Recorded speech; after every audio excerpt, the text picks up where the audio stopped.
cet homme a eu deux vies. La première a bien sûr commencé à sa naissance, en 1959, à Béthune dans le Pas-de-Calais. La seconde a démarré le 25 septembre 1987 à Paris, lorsque son médecin lui a appris qu'il était porteur du VIH.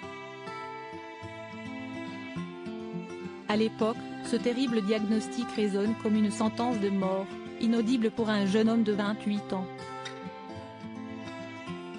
Autour de lui, depuis le début des années 1980, la pandémie du sida a déjà emporté tant d'amis, de proches. Même en 2016, vivre avec ce virus n'est ni simple, ni banal par chance. Jean-Luc est très vite traité par l'AS, mais c'était horrible. Il fallait prendre des comprimés toutes les 4 heures sans exception, avec de très nombreux effets secondaires qui bouleversaient totalement la vie et l'organisme. Mais ça m'a permis de tenir jusqu'à l'arrivée des trithérapies, avec encore des effets secondaires importants, mais moindres. Finalement, tous ces traitements ont déclenché un diabète avec lequel je dois vivre aussi. Si est-il malheureux pour un amoureux du chocolat au lait comme moi, glisse-t-il dans un sourire. 30 ans après son diagnostic, ce militant, élu, gay, marié et séropositif s'émerveille à chaque instant d'être un survivant.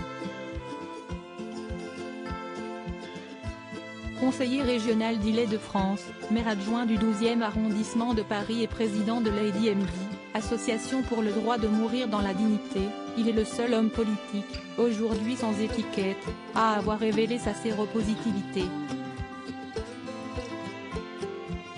C'était en 2002, un acte très libérateur pour moi. Surtout, il confie avoir eu beaucoup de chance par rapport à tant d'autres. Je n'ai plus de charge virale détectable, mais je me soumets à des contrôles médicaux réguliers.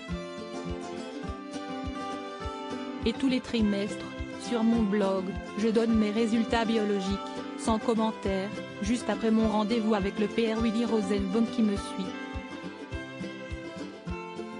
Si est lui le premier médecin qui a alerté l'Institut Pasteur sur l'émergence du sida et a fourni, en janvier 1983, le premier échantillon de ganglions lymphatiques qui a permis de découvrir le VIH. En publiant mes résultats d'analyse, précise Jean-Luc Romero-Michel, je voudrais qu'on se rende compte que, même en 2016, vivre avec ce virus n'est ni simple, ni banal.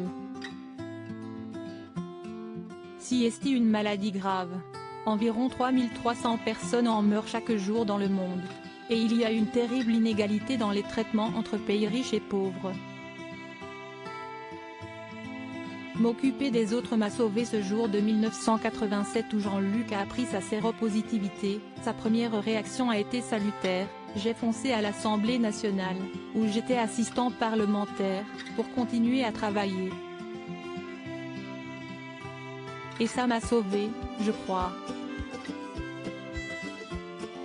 Sans rien dire encore de sa séropositivité, il entamait ce combat si intime sous le signe de la solidarité. Quasiment tous les soirs, j'allais voir quelqu'un dans un hôpital.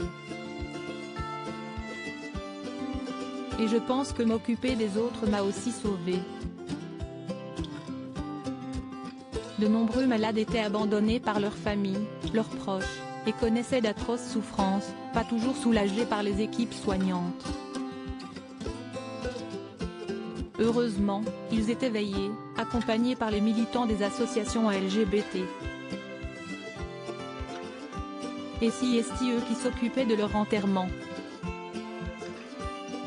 Chaque semaine, je devais rayer des noms dans mon répertoire. Tant de gens aimaient, emportés. À certains moments, j'avais des pages entièrement barrées de noir. C'était affreux. Vers 1994-1995, je n'arrivais même plus à pleurer. J'étais comme une espèce de zombie qui allait parfois au Père-Lachaise. Les gens mouraient à 20 ou 30 ans.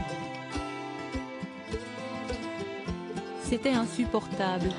Si on disposait de 25 milliards, on pourrait faire disparaître la contamination du VIH en 2030, mais cette solidarité a étrangement décliné avec l'arrivée des nouveaux traitements plus performants. Paradoxalement, comme aujourd'hui on ne voit plus les gens mourir, on a l'impression que la pandémie VIH est bien moins grave.